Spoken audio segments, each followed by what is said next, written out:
Hello, ഇന്ന് നമുക്കൊരു പാവയ്ക്കക്കറി ഉണ്ടാക്കിയാലോ?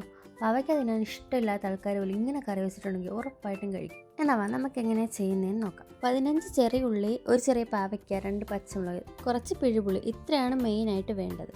എന്നിട്ടൊരു ചട്ടി അടുപ്പത്ത് വെച്ച് എണ്ണ ഒഴിച്ച് ചൂടായി വരുമ്പം കടുകിട്ട് പൊട്ടിക്കാം. ഉള്ളി നമ്മൾ 2-3 പീസായിട്ട് അരിഞ്ഞാൽ മതി കേട്ടോ. പിന്നെ പാവയ്ക്ക നീളത്തിൽ അരിയണം.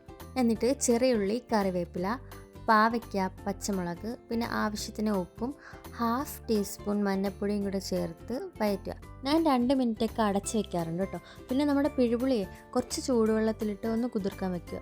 നോക്കുക, നമ്മൾ വെള്ളമൊന്നും ചേർക്കാണ്ടാണ് അടച്ചു വെച്ചിരിക്കുന്നത്. അതുകൊണ്ട് കരിഞ്ഞു പോകാൻ ചാൻസ് ഉണ്ട്. അതുകൊണ്ട് ലോ ഫ്ലെയിമിലിടുക.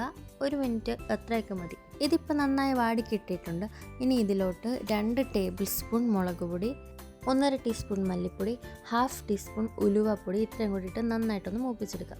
ശ്രദ്ധിക്കുക, മൂപ്പിച്ചാൽ മതി, കരിക്കണ്ട ഗൈസ്. അതുകൊണ്ട് തന്നെ ലോ ഫ്ലെയിമിലിട്ട് വേണം നമ്മൾ ഈ പരിപാടി ചെയ്യാൻ. ഈ സമയം നമ്മൾ കുതിർക്കാനായിട്ട് പുളിവെള്ളം അത്യാവശ്യം സെറ്റായിട്ടുണ്ടായിരിക്കും. അതെടുത്ത് അടുത്ത് വെച്ചേക്കാം. ഇപ്പം നമ്മുടെ പൊടികളൊക്കെ അത്യാവശ്യം മൂത്ത് വന്നിട്ടുണ്ട്.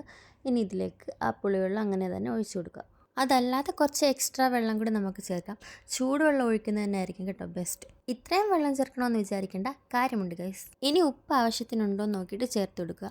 എന്നിട്ട് 2 ടേബിൾ സ്പൂൺ പഞ്ചസാര കൂടിയാണ് ഞാൻ ചേർത്ത് കൊടുത്തത്. നിങ്ങൾക്ക് ഷുഗർ സ്കിപ്പ് ചെയ്തിട്ട് അവിടെ വേണേൽ ജാഗറി ആഡ് ചെയ്യാം. അതാകുമ്പോൾ കുറച്ച് ട്രഡീഷണൽ ആയിക്കോട്ടെ. നോക്കി, ഇപ്പം നമ്മുടെ കറിയിൽ പാവയ്ക്കയുടെ കയ്പുണ്ട്, ഉപ്പുണ്ട്, പുളിയുണ്ട്, ജാഗറിയുടെ അല്ലെങ്കിൽ പഞ്ചസാരയുടെ മധുരമുണ്ട്. ഇതെല്ലാം കൂടെ വെട്ടി തിളയ്ക്കുന്ന ഈ സ്റ്റേജിലാണ് നമ്മുടെ പാവയ്ക്കയുടെ കയ്പ് എങ്ങോട്ടോ അലിഞ്ഞു പോകുന്നത്. അപ്പം നമ്മുടെ പാവയ്ക്കക്കറി റെഡി ആയിട്ടുണ്ട്. നിങ്ങൾ ഇങ്ങനെ ഒരിക്കലും ചെയ്ത് നോക്കണേ. വീഡിയോ ഇഷ്ടമായെങ്കിൽ സബ്സ്ക്രൈബ് ചെയ്യുക, ലൈക്ക് ചെയ്യുക, കമൻറ്റ് ചെയ്യുക. അപ്പോൾ വീണ്ടും കാണാം. ബൈ.